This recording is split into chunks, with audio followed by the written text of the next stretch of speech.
warahmatullahi wabarakatuh. Bismillahirrahmanirrahim. Alhamdulillahi rabbil alamin. Wassalatu wassalamu ala sayyidina Muhammadin wa ala alihi wa sahbihi ajma'in.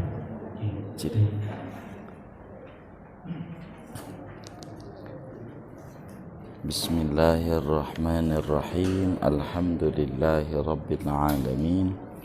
Wassalatu wassalamu ala sayyidina Muhammadin wa ala alihi wa sahbihi ajma'in.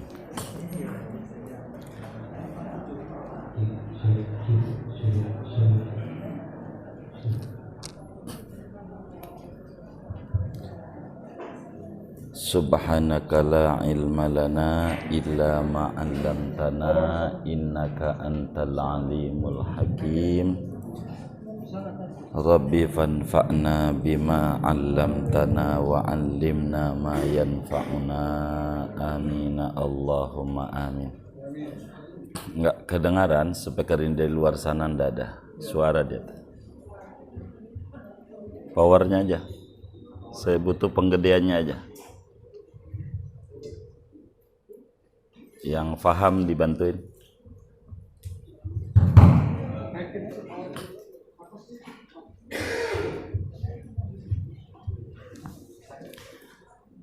Wa sunnah kunutun bisubhin ay fi i'tidali raq'atihi saniyati ba'da dzikri ratibi 'alal aujahi wa huwa ila min syai'in ba'du.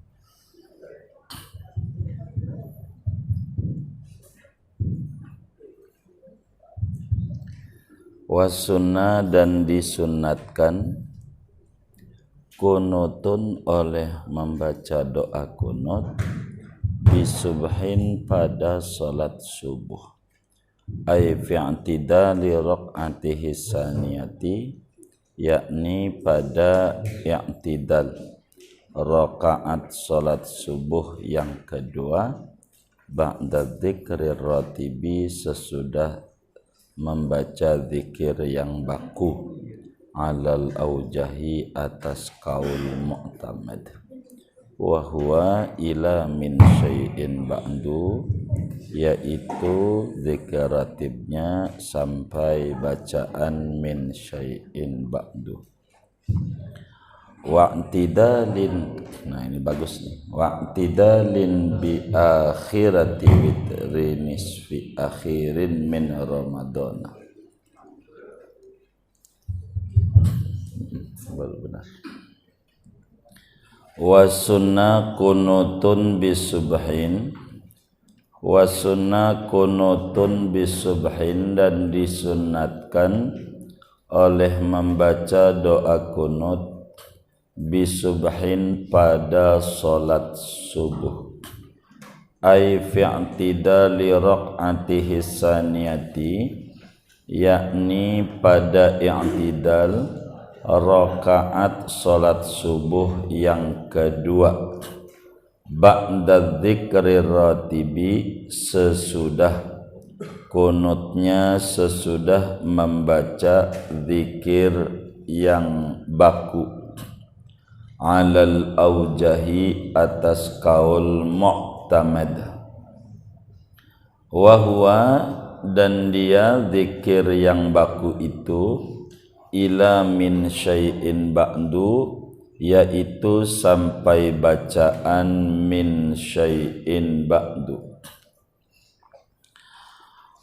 Wa'tidali akhirati witri nisfi akhirin min Ramadan, dan pada i'tidal terakhir witir paroh yang terakhir daripada bulan Ramadan.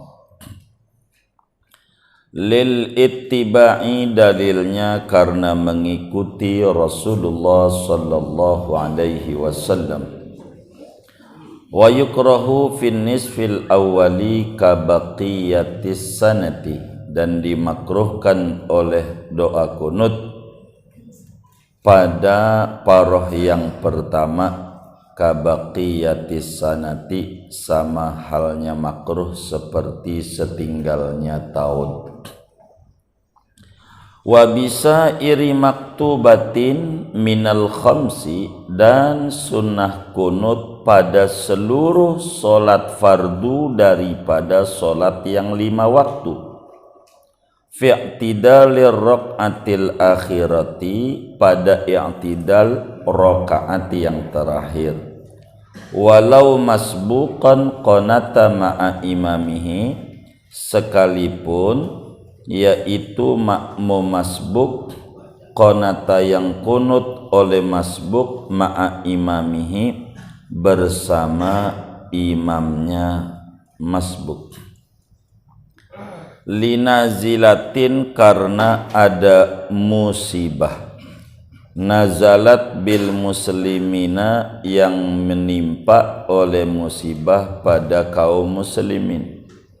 Walau wahidan, sekalipun muslimnya yaitu cuman 1 orang saja. Ta'adda naf'uhu, yang menular, yang menyebar oleh kemanfaatannya 1 orang. Ka'asril alimi, seperti ditawannya orang alim. Awis suja'i, atau orang yang bergagah berani, yakni pejuang, tentara. Wadzalika lil ittiba'i, adapun yang demikian itu kunut nazilah dalam seluruh salat 5 waktu, dalilnya yaitu karena mengikuti Rasulullah sallallahu alaihi wa alihi wasallam. Wa sawa'un fihal khawfu, walau min aduin muslimin wal qahti wal wabai. Wa sawa'un, dan sama saja, fiha, pada musibah itu, al khawfu, yaitu ketakutan. Walau min aduin muslimin, sekalipun yaitu ketakutannya daripada musuh yang muslim. Wal qahtu, dan paceklik. Wal waba'u, dan wabah penyakit. Wa kharaja bil maktubati an-naflu, dan keluar dengan solat fardu oleh solat sunnah. Walau idan, sekalipun yaitu solat id, hari raya. Wal manduratu, dan solat sunnah yang dinadarkan. Fala yusannu fihima, maka tidak disunatkan kunut nazilah fihima, pada keduanya, sunnah dan solat nadar. Rafi'an yadaihi, padahal mengangkat akan kedua tangannya. Hadwa mangkibaihi, berjurusan dengan 2 pundaknya. Walau halas sana'i, sekalipun yaitu ketika puji-pujian. Kasairil ad'iyati, seperti seluruh doa-doa. Lil ittiba'i, dalilnya karena mengikut Rasulullah sallallahu alaihi wasallam. Wa haitsu da'a li tahsili syai'in kadaf'i bala'in anhu. Apa tulisannya? Hilang kitab satu. Fi baqiyati umrihi ja'ala batna kaffihi ila samai, dan wahai suda'a, sekira-kira berdoa oleh seseorang untuk menghasilkan sesuatu, seperti menolak bala daripadanya pada setinggal umurnya dia, ja'ala batna kafihi, maka ia jadikan akan bagian dalam telapak tangannya ila samai, ke atas. Auli raf'i bala'in, atau untuk mengangkat bala. waqa'a bihi, yang telah terjadi si bala dengan dia, udah jatuh, udah turun, ja'ala dhahrahuma ilaiha, maka menjadikan akan bagian luar dua telapak tangan menghadap ke arah langit. Wa yukrahu raf'u li khatibin halatad du'a, dan dimakruhkan oleh mengangkat tangan bagi khatib Jumat halatad du'a, pada waktu doa. Binahwi Allahumma wallahu a'lam bissawab. Di tengah ya, tapi nggak apa-apa karena ndak bisa terlalu panjang. Binahwi Allahumma hdini fiman hadait. Nanti dari situ kita mulai.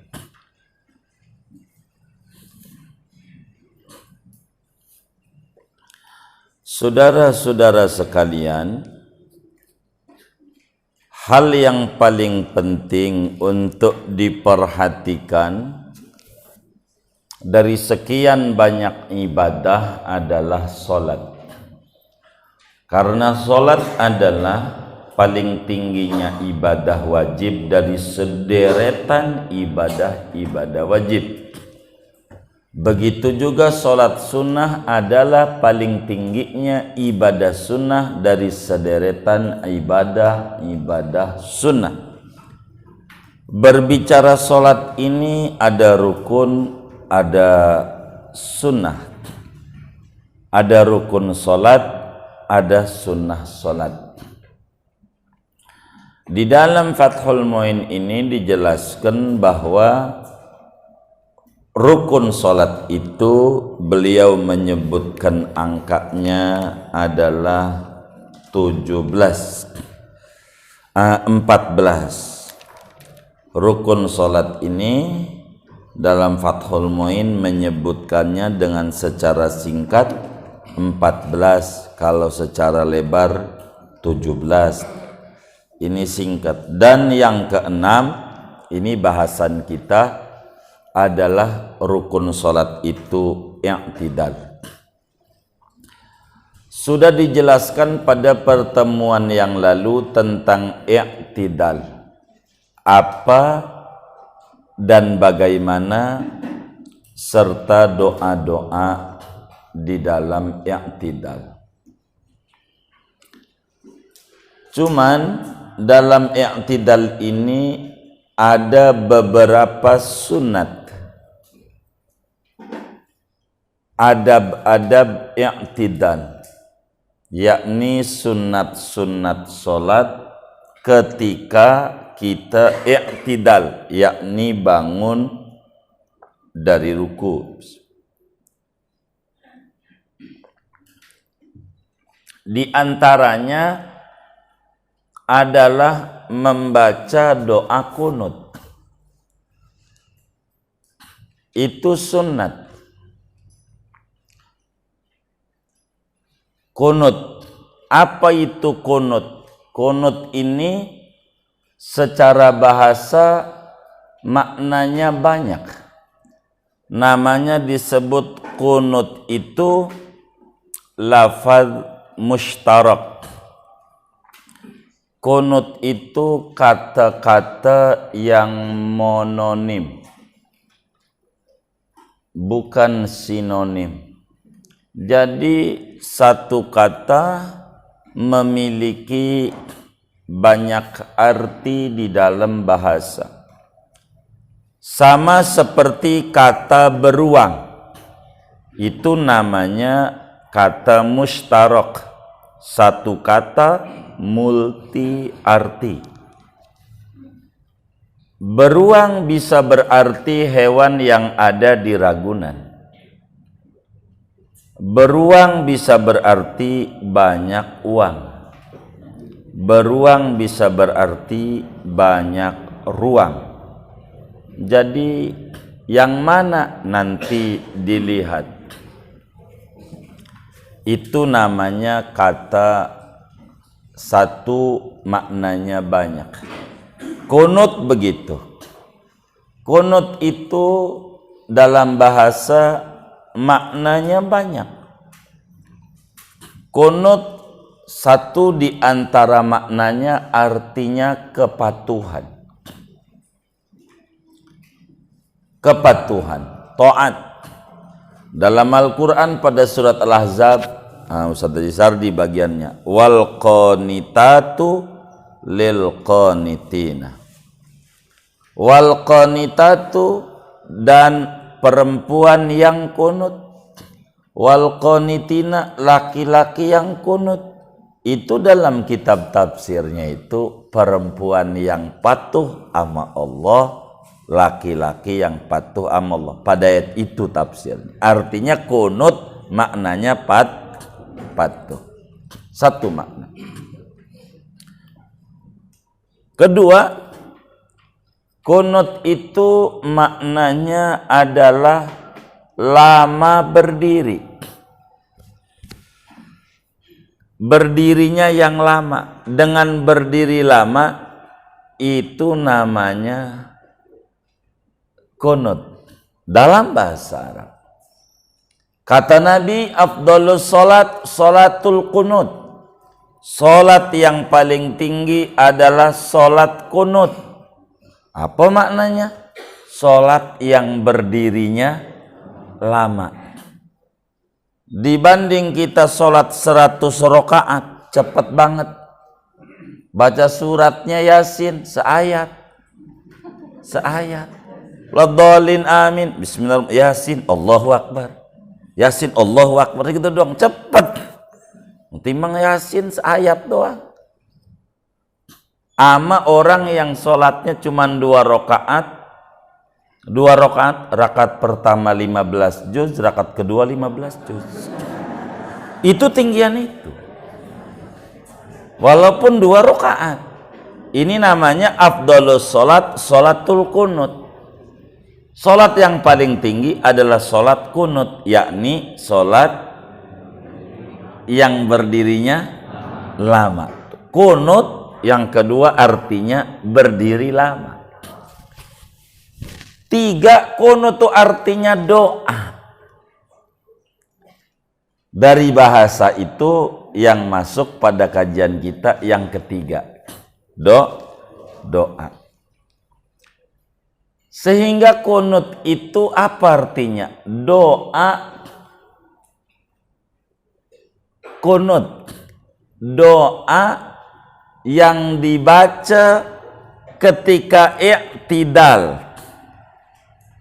Salat subuh dan ketika i'tidal salat witir, dan ketika i'tidal ada musibah yang di dalamnya ada permohonan dan ada puji-pujian.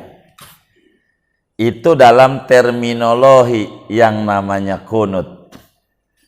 Jadi kunut itu doa yang kandungannya ada permintaan dan ada puji-pujian. Apa ke bacaannya? Nanti kita belum materi bacaannya apa, belum kebaca. Itu kunut. Nah, kunut ini kategorinya namanya kalau subuh sunnah ab'ad. Kalau taraweh witirnya di paro kedua sunnah ab'ad. Kalau dalam ada bencana, musibah, wabah penyakit, namanya sunnah hayat. Kunut. Sunnah hayat. Kalau karena musibah, hukumnya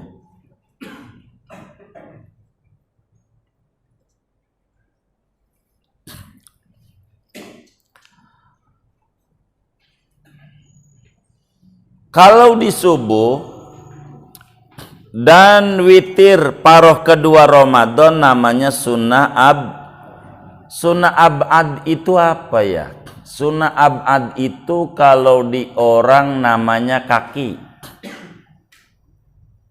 Kalau orang namanya kaki, itulah sunnah ab'ad. Kalau i'tidal namanya rukun salat. Kalau di orang namanya kepala. Kalau kunut nazilah, kalau di orang laki namanya jenggot. Namanya tuh. Biar mudah kita memahami agama. Rukun sholat tuh kayak yang tidal, sujud, namanya kepala. Jadi ada orang gak ada kepalanya, buntung, hidup nggak kira-kira? Hah? Hidup nggak? Enggak. Ada orang sholat nggak pakai sujud, sah nggak? Nah yaitu, enggak tuh jawabannya. Itu namanya kepala. Begitu. Ada orang nggak ada kepalanya, hidup nggak? Hidup tuh artinya sah nggak? Begitu pertanyaannya. Jadi ada orang sholat nggak pakai sujud, atau yang tidal materi kita, itu sholatnya tidak sah sebab nggak ada kepalanya. Bahasa kitabnya nggak ada rukunnya. Kalau kunut subuh itu ibarat orang namanya kaki. Ada orang di Maharta nggak ada kakinya.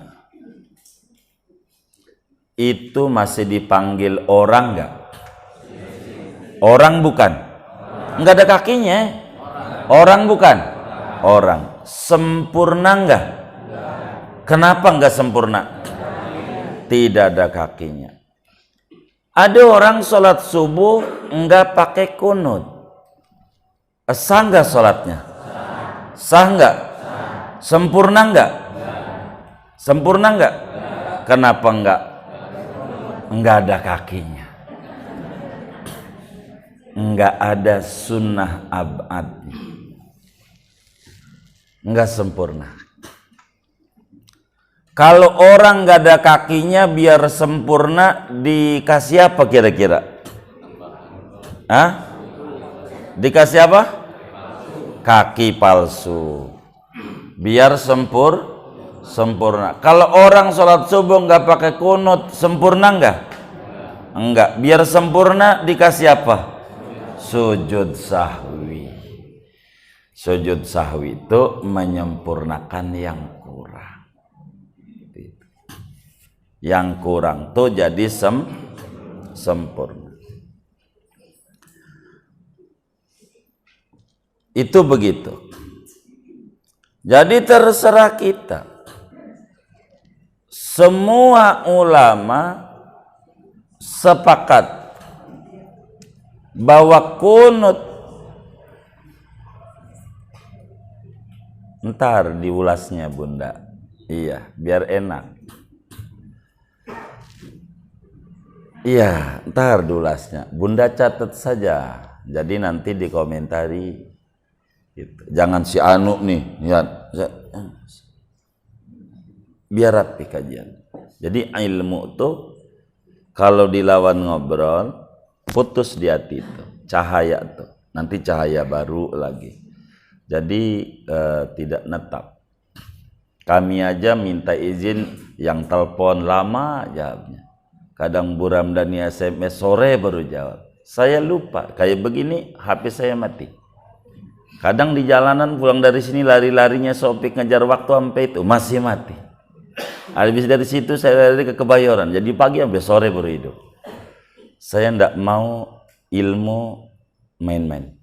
Itu aja.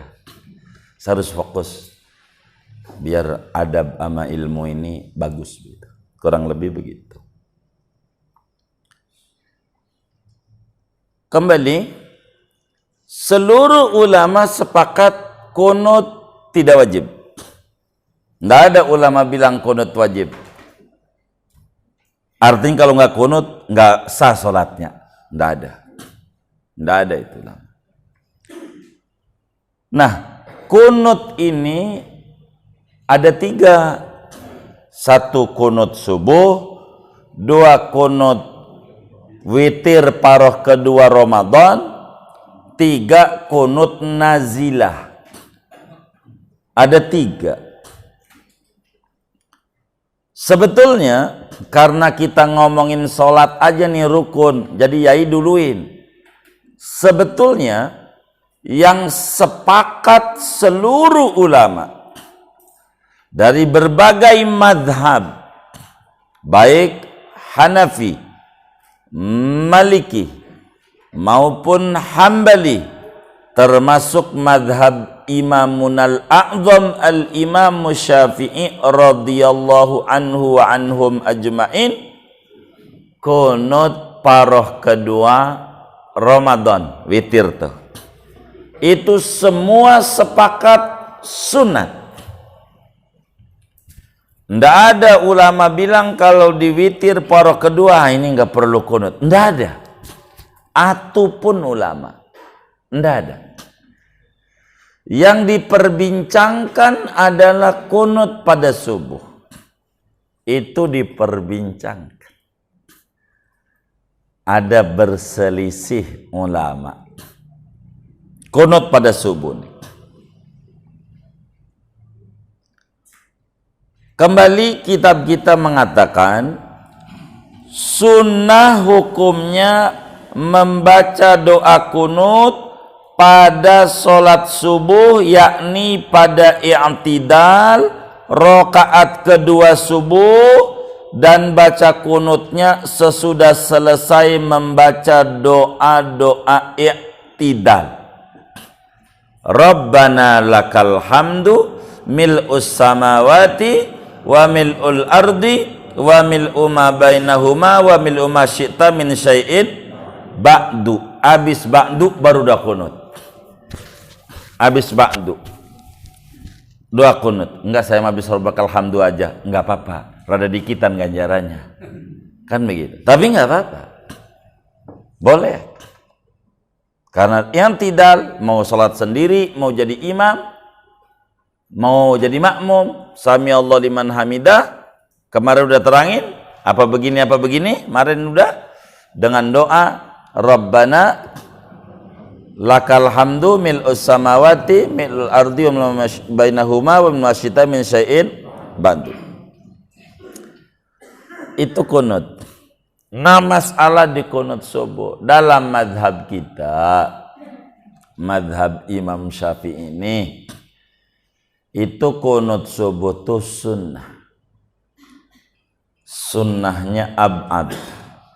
Kalau enggak kunut, enggak ada kaki, ibarat orang sholat sah tapi tak sempurna kalau enggak kunut. Jadi terserah kita, enggak usah ribut. Kunut mah yang kita harus kedepankan persatuan. Kunut mah enggak usah ribut, terserah kita.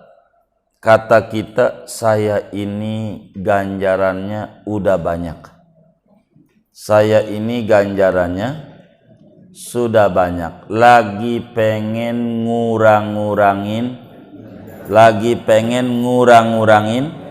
ganjaran, nggak usah kunut, begitu aja. Saya ini kurang ganjarannya, insaf aja baru kemarin kayaknya butuh sama ganjaran, dah kalau subuh kunut, begitu aja, enggak usah. Masalahnya orang kebutuhannya berbeda. Ada orang saya mau enggak butuh ganjaran banyak, enggak apa-apa, jangan gitu aja. Yang penting ribut mau jangan. Ada orang kunut, ya bagus, mungkin dia lagi butuh ganjaran. Ada orang kok kagak pakai kunut ya, udah banyak ganjarannya, gitu. Jadi kagak ribut. Tuh muslim tuh begitu. Dari mana dalilnya kunut subuh ini begitu? Di dalam hadis yang diriwayatkan oleh Imam Ahmad bin Hanbal di dalam kitab musnadnya, Imam Al-Hakim juga meriwayatkan di dalam kitab Al-Mustadrak ala Sahihainnya. Begitu juga Imam Daraqutni di dalam Sunan Ad-Daraqutni. Demikian pula Imam Baihaqi, baik di dalam Sunanus Shaghir maupun di dalam As-Sunanul Kabirnya. Dari sahabat Nabi namanya Anas bin Malik radhiyallahu an, 10 tahun ikut Rasulullah. Sejak Nabi ada di Madinah sampai Nabi meninggal dunia 10 tahun.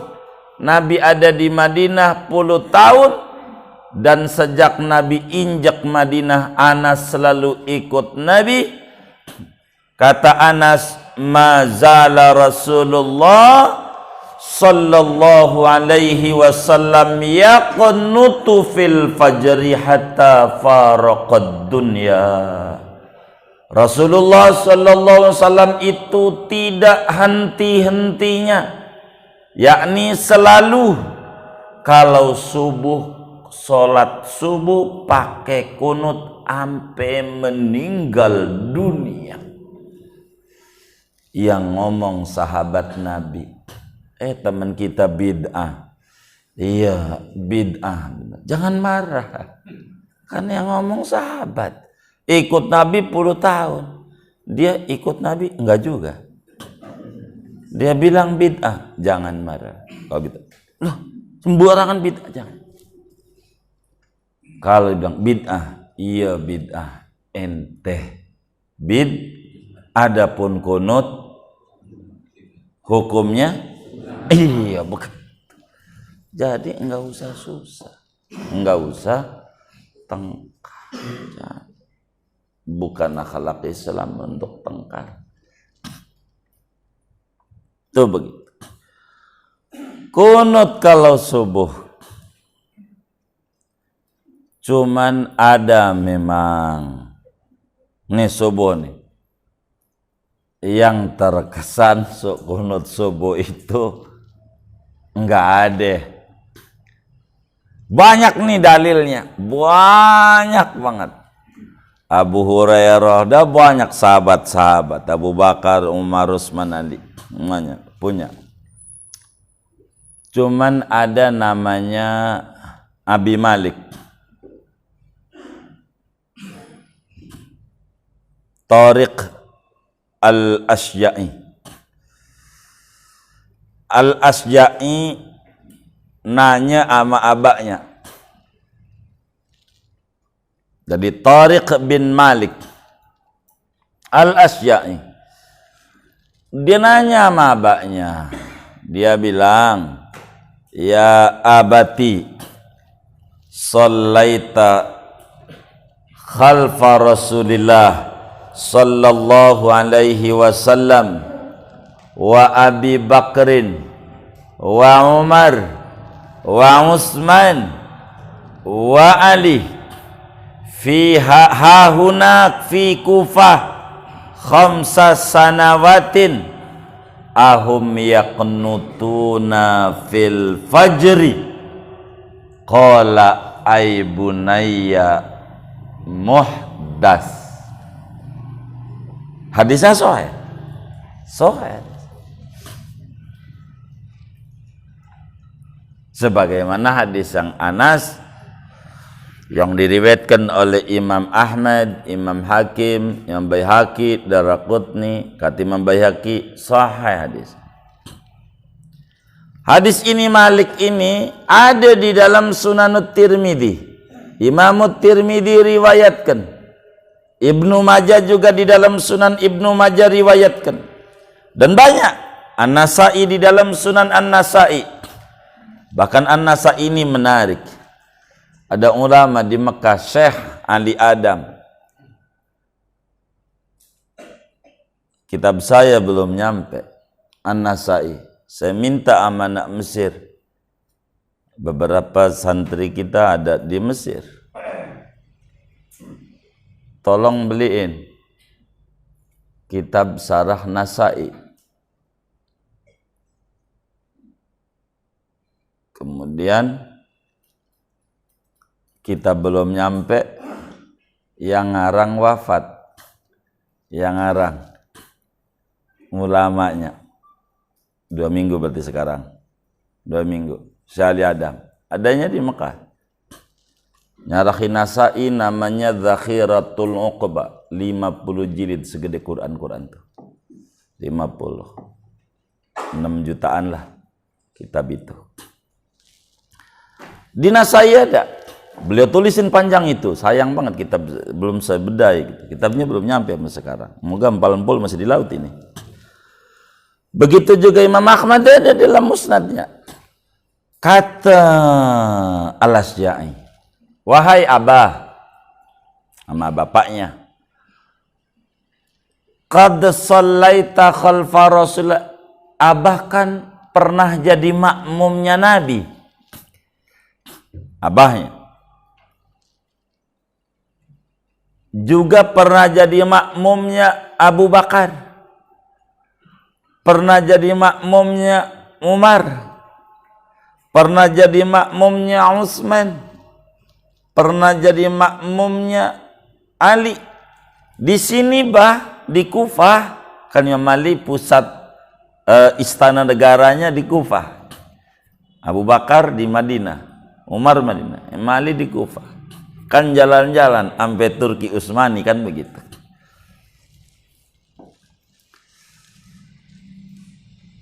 Si anak nanya, 5 tahun Abah ikut Imam Ali di Kufah. Ahum yaqnutuna fil fajri. Apakah mereka kalau sholat subuh pakai kunut? Saudara sekalian, dengarkan jawaban abahnya. Ai bunayya muhdas, duhai anakku bid'ah. Begitu, duhai anakku bid'ah. Hadis ini sahih, riwayat Imam Nasai. Tadi saya dongeng itu kitabnya, penjabarannya Bang Nasai ini. Yang hebat ini kiai belakangan ini lumayan juga itu, Syekh Ali Adam, ulama Afrika. Ibnu Majah dalam sunannya, Tirmidzi di dalam sunannya, Imam Ahmad dalam sunannya. Hadis sahih. Ini satu hadis nyelip tentang qunut subuh. Duhai anakku bid'ah. Kan bapaknya panjang juga umurnya ya. Ngikut Nabi, ngikut Abu Bakar, ngikut Umar, ngikut Utsman, ngikut Ali. Kan panjang itu. Punya umur bapaknya. Sampai pernah jadi makmum semuanya. Bagaimana ulama-ulama itu menyoroti hadis ini daripada kibarus Syafi'iyah, daripada intelektual daripada ulama Syafi'i. Jadi setelah hadis itu banyak yang menerangkan tentang qunut subuh itu diajarkan oleh Nabi dan hendak tinggal ampe wafat, muncul ada omongan bid'ah. Ini bagaimana? Jadi ulama tuh hendak gegabah. Tuh hebatnya ulama. Hadisnya dicek sahih. Sahih. Tapi nyelip.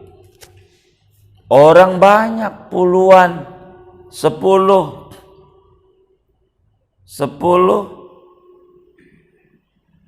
bilang hujan di Bogor, yang 9 ada 1 bilang kagak hujan.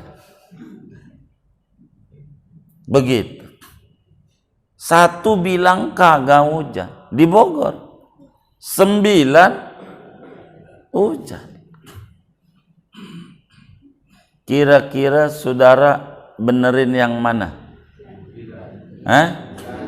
Benerin yang mana? Ya, kenapa yang 9? Lebih banyak. Satu ini teman saudara, sama, tidak pernah bohong seumur-umurnya. Sebagaimana yang 9 juga teman saudara, nggak pernah bohong seumur-umurnya. Kira-kira benerin yang mana? 9. Kenapa? Banyakan. Kalau ulama nggak begitu. Begitu ulama. Kalau kita mau benerin yang 9, berarti yang satu ini bohong. Dibilang Bogor hujan. Bohong. Orang kita tahu dia nggak pernah bohong dari kecil. Kan syarat hadis sahih tuh begitu. Kata Imam Baiquni di dalam Manzumah Baiquniyahnya, awaluha sahihu wa huwa mattasal isnaduhu wa lam ya'ud wa lam yashudda aw yu'al yarwihi adlun dabitun an naqlihi mu'tamadun yarwihi adlun dabitun fi mislihi mu'tamadun fi dabtihi wa naqlihi. Kriteria hadis itu sahih bila memenuhi 5 kriteria. Ittisal fis sanad, adamus syudud, adamul illah, adil, dan dabtut tam. Tapi saya bukan pada paparan ilmu hadis, jadi saya tidak mau paparkan ini, panjang saya. Hadis ini sahih. Bagaimana? Kalau kita benerin yang 9 berarti dia bohong. Ulama itu tidak begitu.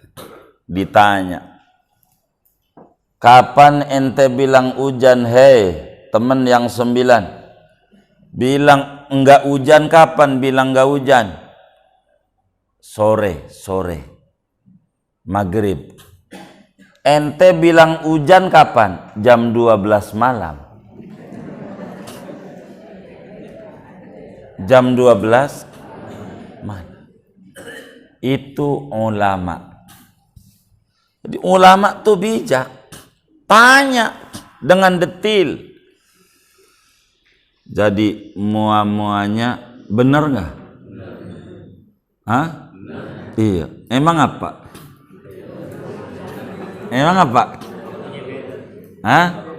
Oh, waktunya beda-beda. Tuh ulama tuh begitu sama orang.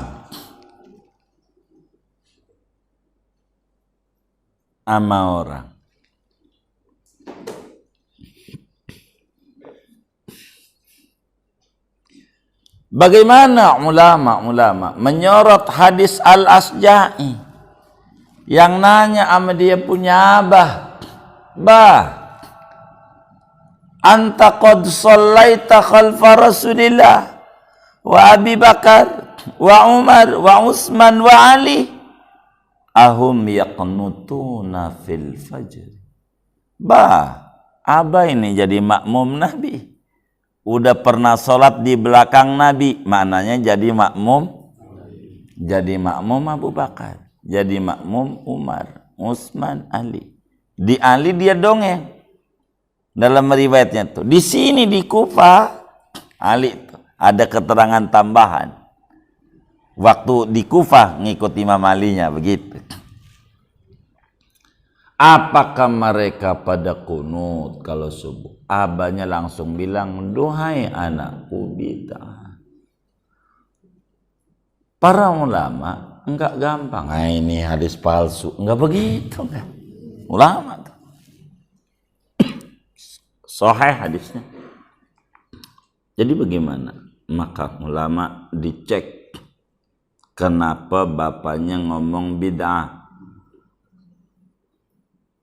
Bapaknya Al-Asja'i, Tariq Al-Asja'i, ternyata dicek-cek yang bid'ah bukan kunutnya, tapi nanya-nanyanya. Yang bid'ah nanya-nanyanya.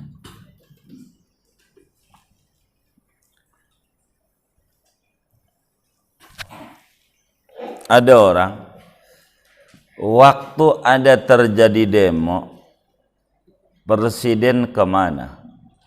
Dijawab, ada di istana. Dia jawab begitu. Orang jawab, itu enggak disalahin. Jawab begitu. Begitu, enggak disalahin. Sebagaimana enggak disalahin juga waktu terjadi demo, presiden di mana? Nengokin bebek. Umpama itu enggak salah. Enggak salah. Kan bebek. Jangan dicatat, jangan.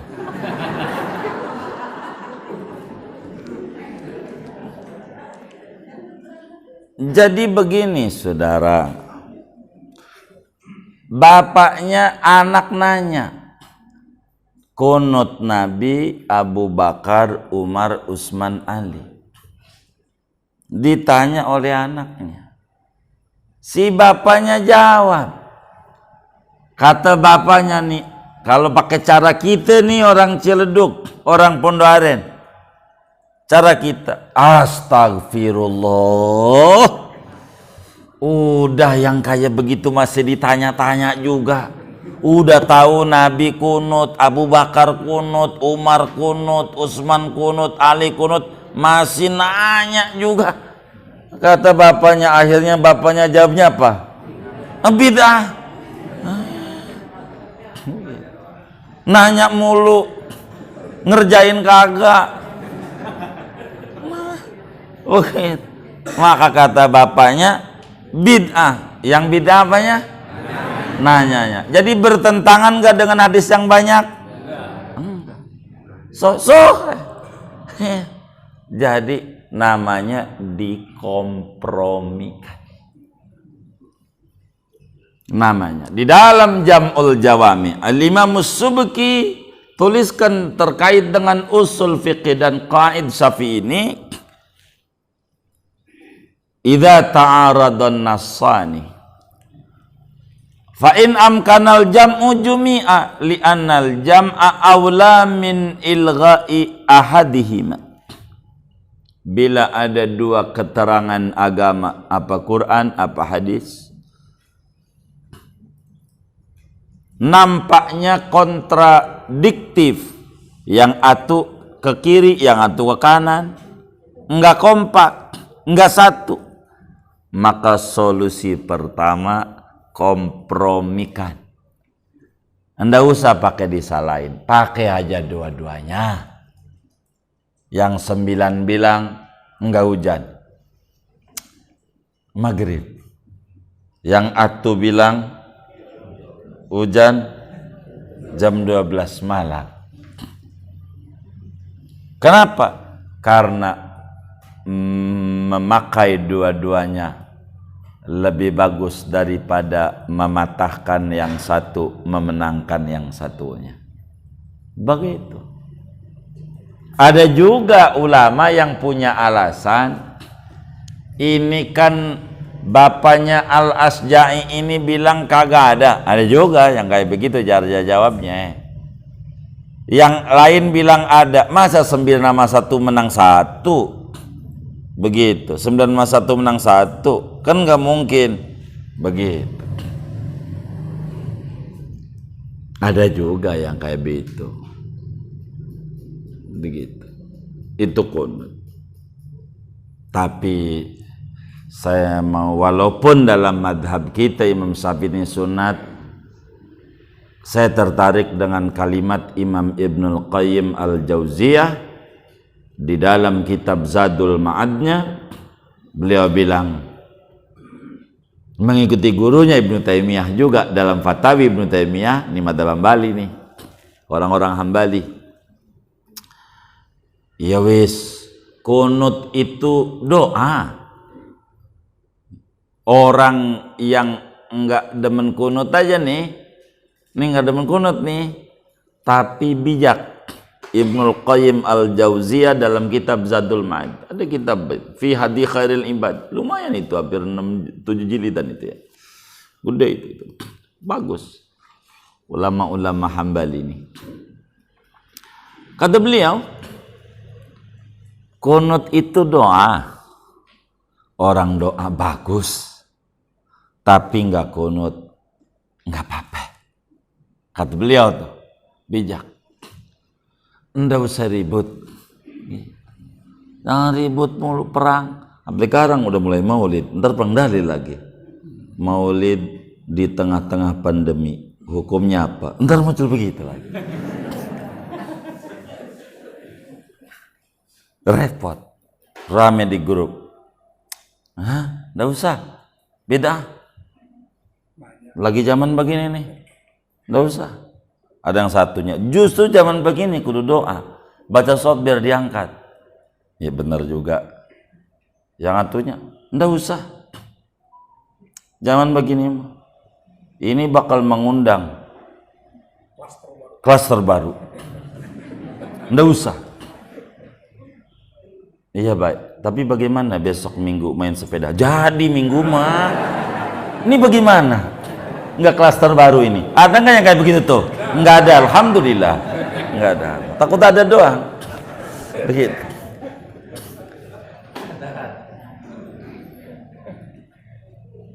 Ini nyengirnya apa ini nyengirnya? Ada. Oh ada. Takut enggak ada doang. Itu begitu, saudara.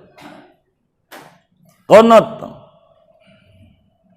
menjadi sunat kunut. Pada witir paroh kedua Ramadan, lebih-lebih itu mas sepakat. Yang berselisih dalam Syafi'i dan Maliki ini, apakah kunutnya sebelum ruku atau sesudah ruku, begitu. Dalam mazhab Syafi'i sesudah ruku tuh bunyinya begitu.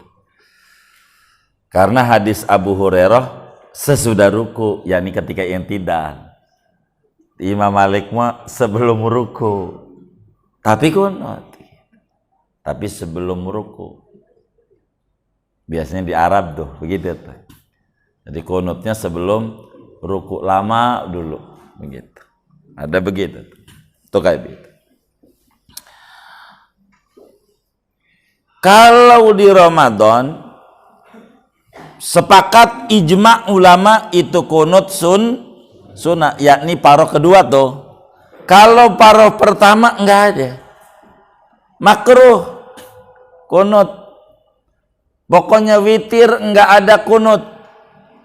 Syawal, Dzulqa'dah, Dzulhijjah, terus sampai Sa'ban itu enggak ada. Ramadan ada paroh pertama, ada paroh kedua. Paroh pertama enggak ada juga. Paroh kedua baru ada kunut, begitu. Di witir. Ini sepakat. Kedua kunut subuh. Itu berselisih ulama terkait kunut subuh. Kalau Ramadan kata Sayyidina Umar bin Khattab. Sayyidina Umar, khalifah yang luar biasa. Yang Nabi puji, laukana ba'di nabiyan lakana Umar. Kalau ada nabi sesudahku, andai ada nabi, Umar layak jadi nabi. Saking apanya? Saking luar biasanya dalam memegang teguh ajaran agama. Umar nabi. Kata Nabi, kalau ada nabi, cuman abis aku enggak ada nabi. Enggak ada nabi.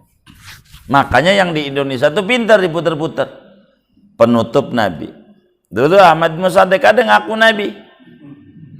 Ngaku nabi. Dia enggak, saya bukan nabi, rasul. Yang ditutup nabi. Kalau rasul dia kagak paham. Nabi aja ditutup, apalagi ada aja. Masih rada mending Ada yang lebih parah, ngaku jadi Jibril. Itu parah banget, ampun banget, ngaku jadi Jibril. Aduh. Tapi itu masih mending juga. Yang parahnya komentarnya. Waktu ditangkap ini yang ngaku Nabi Muhammad, dibawa ke penjara. Yang ngaku ini Jibril, masuk penjara.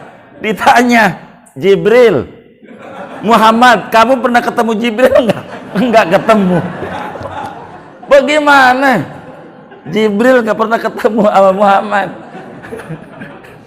Waktu di penjara. Coba itu. Kayak begitu. Lihat Eden ditanya Musadik, ente kenal Jibril sama Muhammad? Enggak. Lo bagaimana? Nabi Muhammad gak ketemu Jibril. Ini tambah ngaco nih. Ajaran terakhir. Kata Sayyidina Umar, minas sunnati an yaknuta fin nisfil akhir min Ramadan. Di antara ajaran Rasulullah, kalau Ramadan witir paroh kedua kunut. Semuanya ulama ndak bisa bantah, semuanya kunut. Ketiga ada namanya kunut nazilah. Nazilah itu musibah. Ketiga ada kunut nazilah.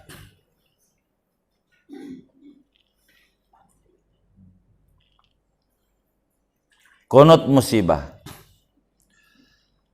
Dari mana nih dalilnya? Iya, dari hadis sahih juga.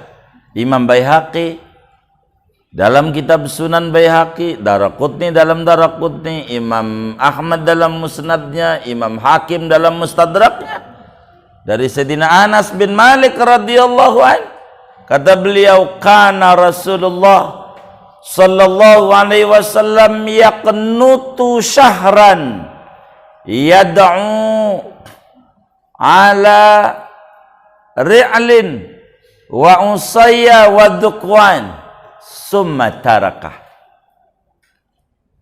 Rasulullah itu pernah kunut sebulan, nyumpain beberapa kabilah Arab. Nyumpain tuh doain jelek ya, nyumpain kabilah Arab. 3 Dhukwan, kabilah Usayyah, kabilah Ri'il. Kenapa? Waktu perang Ma'unah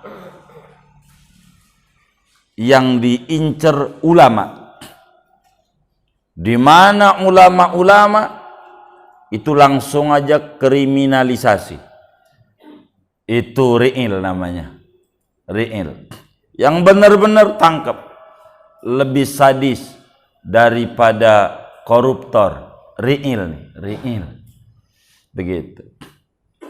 Koruptor biasa.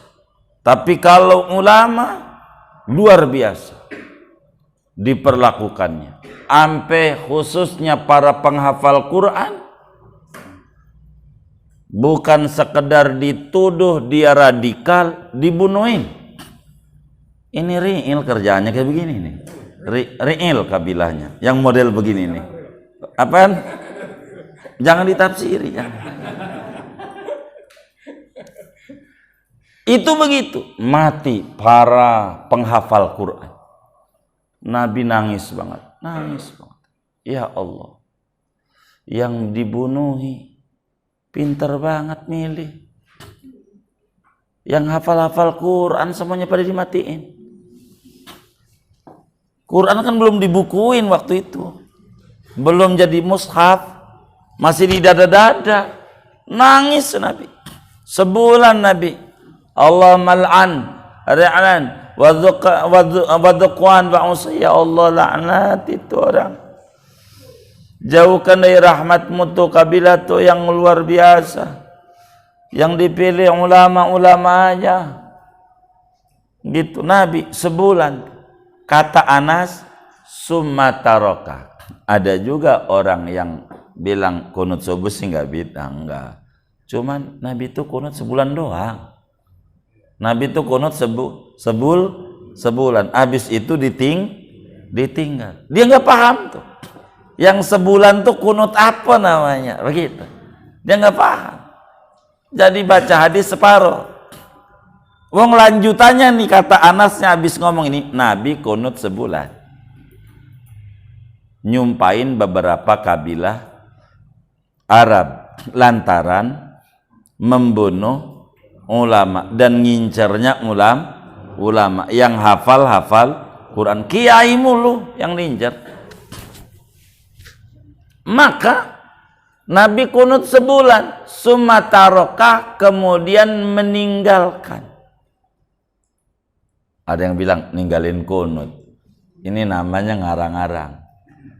Separuh. Ini masih terus Anasnya. Wa ammas subhu. Adapun kalau kunut subuh mah, kata Anas, mazala Rasulullah yaknutu hatta faraqad dunya. Itu mah terus sampai Nabi meninggal dunia. Lagi yang sebulan ini kunut apa?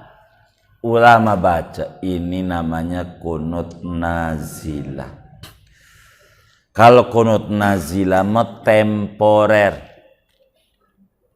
Selagi ada musibah yang datang menimpa kaum walaupun satu orang, tapi kalau satu orang ini berpengaruh, manfaatnya banyak. Kunut nazilah seperti satu orang ulama lalu kemudian ditahan oleh pemerintah yang zalim, satu doang, tapi manfaatnya besar kehadirannya, maka ini sunat kunut nazilah.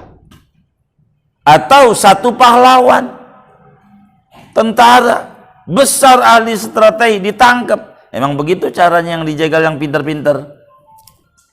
Ini kunut nazilah.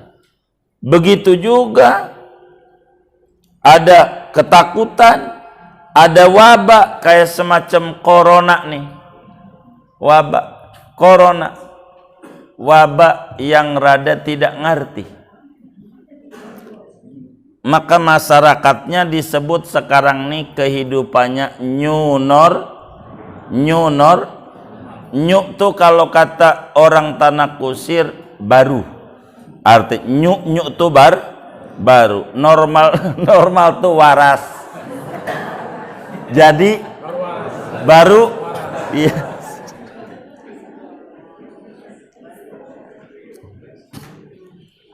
Baru apa?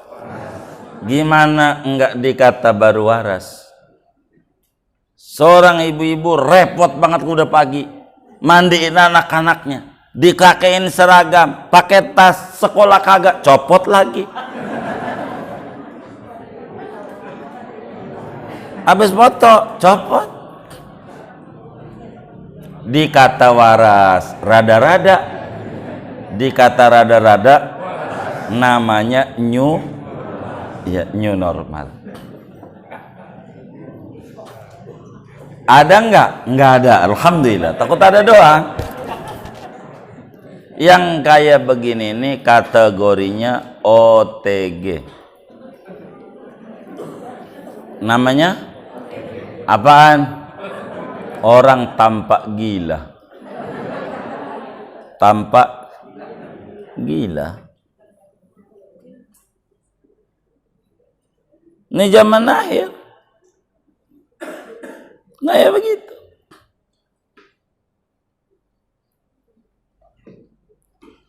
Dari Sa'ban sampai sekarang ada orang muslim nggak sholat Jumat. Dia kata corona, nggak sholat Jumat di rumahnya. Jumat corona. Padahal rumahnya 200 meter, 100 meter. Kadang nempel temboknya masjid. Rumahnya. Tapi herannya kalau udah Sabtu Minggu main sepeda sampai Gunung Kapur nyampe. Minggu. Ke kantornya Pulau Gadung nyampe. Ada nggak yang kayak begitu tuh? Namanya OTG. Orang tampak gila.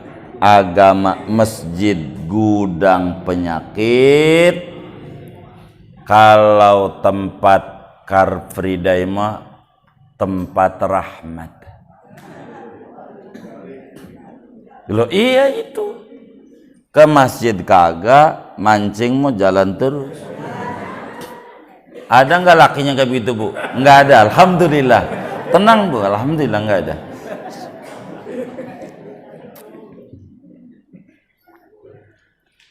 Sampai saking bingungnya itu, orang sekolah kagak. Ya, orang dulu dikawinin sama si mak. SD kelas 4 berhenti, keburu nikah. Orang dulu model begitu. Ditanya pelajaran yang kagak. Begitu. Pelajaran zaman sekarang satu untuk semua. Jadi repot. Gitu. Namanya kutilang, mahal. Kalau kurtilas puyeng. Gurunya kagak ngerti. Pusing juga ini. Gimana muridnya? Lebih parah. Ini orang tua suruh ngajarin. Sampai ditanya yang gagak-gagak, "Mak, apaan?" Apa itu? Ini suruh nyebutin benda yang bisa dicairin. Tulis BPKB. 3, Mak. Oh, 3. Surat tanah. SKPNS. Mak waktu lewat di pasar Marta ada tulisan BPKB sejam cair. OTG. Emang susah. Zaman akhir. OTG. Betapa mau sholat Jumat, sampai belum lama, belum sampai sebulan. Saya sholat Jumat. Ini kasus kisah nyata. Mau sholat Jumat, ditembak juga jadi saya. Untung saya baca bismillah, nggak kena juga tuh. Bentar Pak Ji, bentar Pak Ji. Iya baik. Berapa? 33. Waduh, kata saya waduh. Diomelin. Jangan waduh. Emang apa? Ini sehat, cakep. Kalau suhunya 33 tuh, sehat, cakep. Oh, sehat. Alhamdulillah. Begitu Pak Ji, alhamdulillah. Oh iya. Alhamdulillah. Ini kisah nyata. Saya ngikut aja. Alhamdulillah. Benar 33 begitu. Jadi sama saya bahasa saya waduh, emang begitu bahasa sayanya. Waduh kata saya. Diomelin nama tuh security. Saya bilang waduh. Dia bilang sehat, bagus nih su. Oh iya baik. Pak Haji lewat sini, disemprot saya. Katanya sehat. Emang OTG.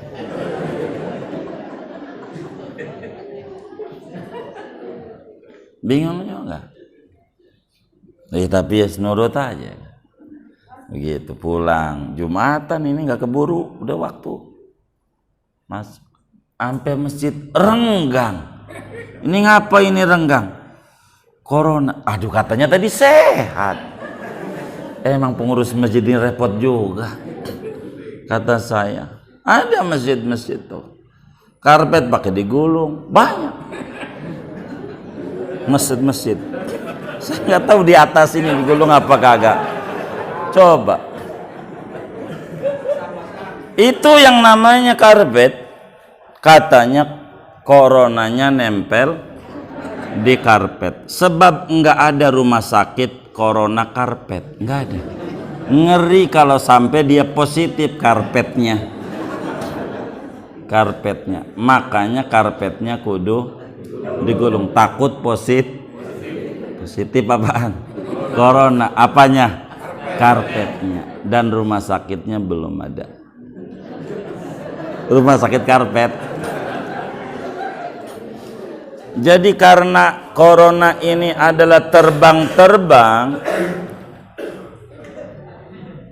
kena dan ini bakal menular. Maka karpet sebaiknya digulung agar supaya tidak menular. Ini bagus. Pemikiran begini ini bagus, cuman kurang cakep. Sebab karena karpetnya itu digulung, coronanya nempel di ubin. Ubin waktu dia sujud, waktu dia injak. Supaya dia bagus, agamanya ubinnya dicabut. Sebab coronanya nempel di bahaya. Cabut-cabutin biar sujudnya di tanah, baru cakep. Itu udah cakep banget tuh. Kalau begitu.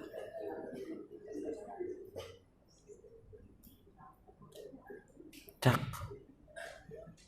Artinya benar pada pendiriannya. Tapi kalau setengah enggak, karpet digulung, ubin enggak dicabut, namanya enggak benar. Coronanya pindahnya di ubin.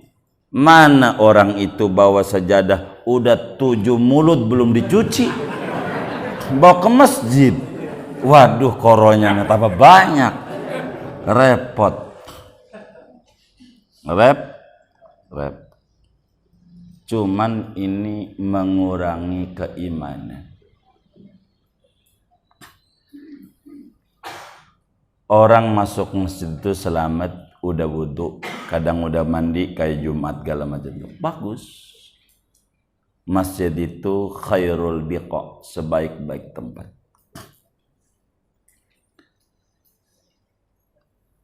Yang jadi masalah itu bukan digulungnya, itu enggak jadi masalah.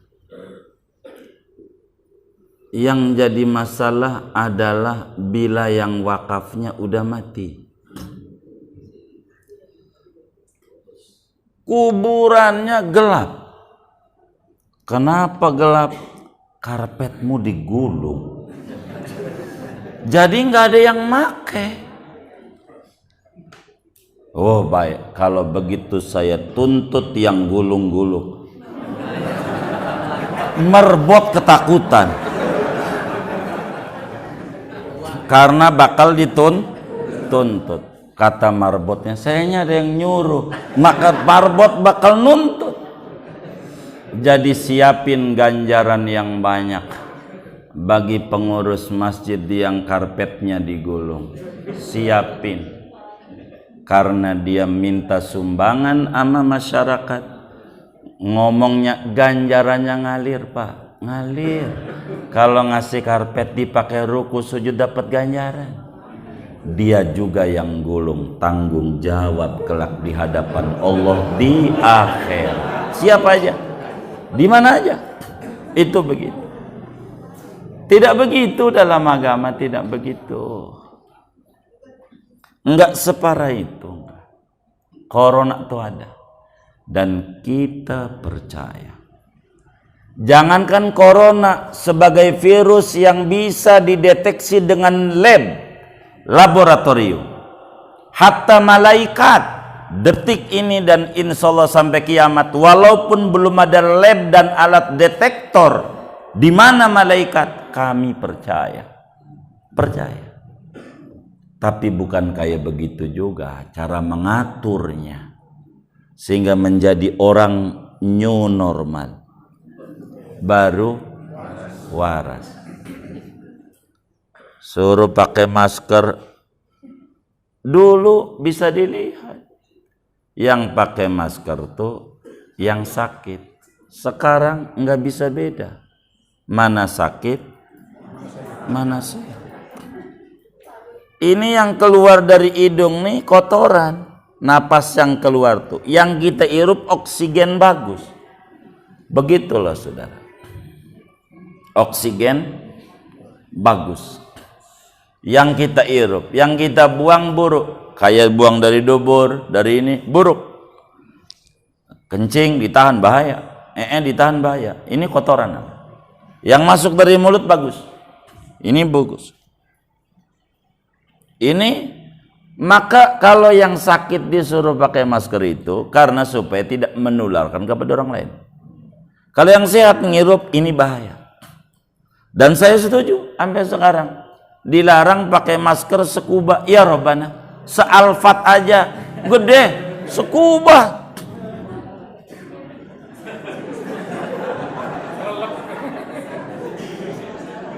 Sekuba, jangan alfat, udah gede. Apalagi ini berapa ini sekuba ini? Jangan. Tapi kalau pakai penutup wajah tuh boleh. Apa namanya? Iya, facial. Nah, itu masuk dari sini nih. Coronanya dari sini. Apa ya kayak gitu-gitu amat. Jadi enggak begitu-begitu amat. Maka saya sering bertanya kepada masyarakat itu supaya kita bisa memahami. Saya dulu kunut nazilah, beneran. Berbulan-bulan dari Sya'ban sama santri itu. Pagi, dhuhur, asar, maghrib, subuh kunut. Kami sebar kemana-mana kunut. Kami ajarin banyak orang kunut. Lama-lama kami bingung, cara kebijakan yang bingung, yang berubah-berubah. Jadi antara ada dan tidak, kala itu begitu. Ini bagaimana ini? Bingung.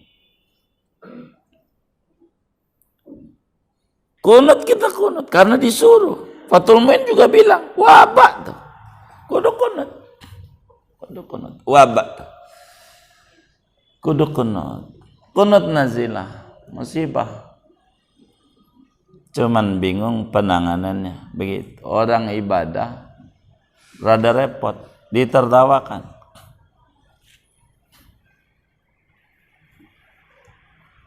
Itu yang menjadikan kita kebingungan dalam menghadapi ini. Padahal kalau kita bertanya, kira-kira yang corona nih yang kena tuh sekarang bahasanya dulu positif, sekarang nggak ada positif tuh, reaktif namanya. Sama juga itu bahasanya berubah. Itu yang positif corona tuh ada yang sembuh nggak sih? Ada yang sembuh nggak? Ada. Banyak nggak? Banyak. Diobati nggak? Hah? Di rumah sakit itu diobati nggak? Diobatin. Saya mau nanya, ada obatnya nggak? Nggak ada. Nggak ada. Saya mau nanya, biar lempeng pikirannya. Yang sakit corona tuh ada yang sembuh nggak? Ada. Banyak nggak? Banyak. Tuh sembuhnya diobati nggak? Hah? Diobati nggak? Hah? Jadi nggak diobati nggak?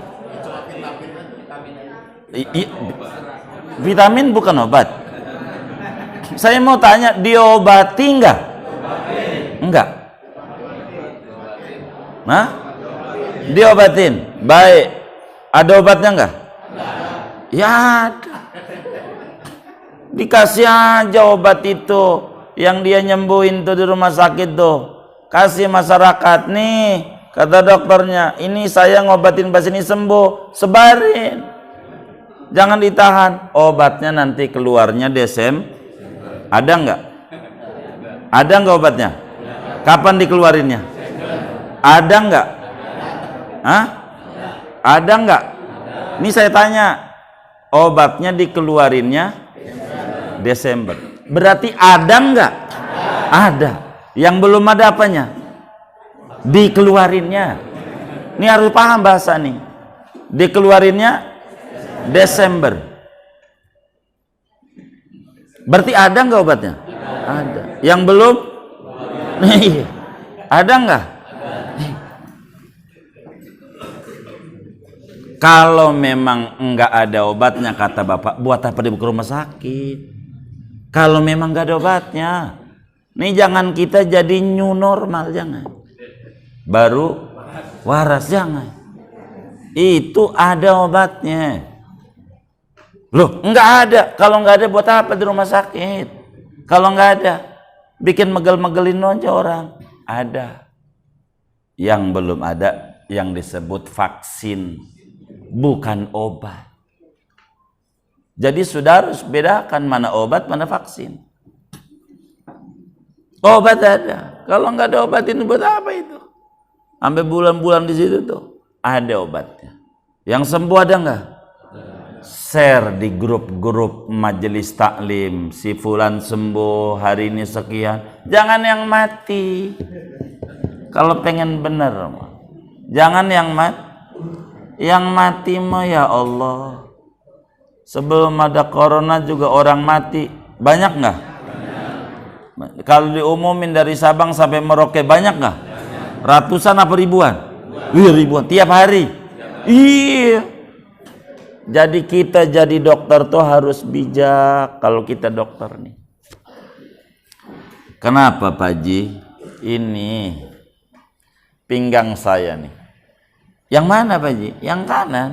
Waduh, pasien saya seminggu lalu model begini 3 hari mati Pak Haji. Kira-kira nih si pasien nih sembuh nggak? Hah? Kenapa? Itu konspirasi bukan, tapi pemberitaan, dan muslim yang ngeser-ngeser begitu bertanggung jawab kelak di akhirat. Namanya konspirasi, bukan nggak ada. Men-share-nya ini membuat orang jadi ketakutan. Itu yang jadi masalah. Yang kayak begitu. Ujungnya kita muslim sama yang ibadah curiga. Mengurang kadang imannya. Rumahnya jauh 500 meter menuju masjid. Sampai gerbang masjid masker ketinggalan. Ya Allah, masker. Balik lagi. Masjid gudang penyakit di mata dia. Dan itu keimanannya rusak. Bahaya. Dan ini jangan sampai kita orang majelis kayak begitu. Tapi materi kita lagi nerangin tentang kunut nazilah. Sunat kalau ada penyakit, kunut. Tapi seopik udah diri-diri jam 8 lewat 10. Saya jam 9 harus mulai bismillah di Srivijaya. Orang dari tengah 8 lagi baca yasinan. Sekarang mungkin udah ratiban. Harus ngajar di sana. Nanti kita lanjutin pada rafi'an yadaihi. Ini ulang, rafi'an yadaihi. Baris berapa tuh rafi'an yadaihi itu?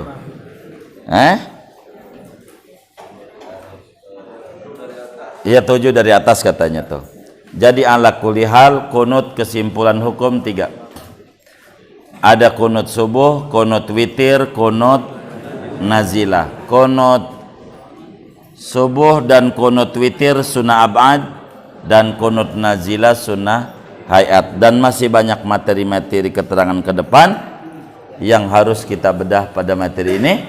Ini saja yang dapat disampaikan. Kita baca Fatihah. Moga-moga Allah Subhanahu wa taala angkat ini wabah penyakit dari kita punya negeri, kehidupan normal kembali, yang usaha diberi kelancaran oleh Allah Subhanahu wa taala. Kita dengan barakah ngaji, barakah duduk di majlis ilmu, Allah beri kesehatan yang sempurna.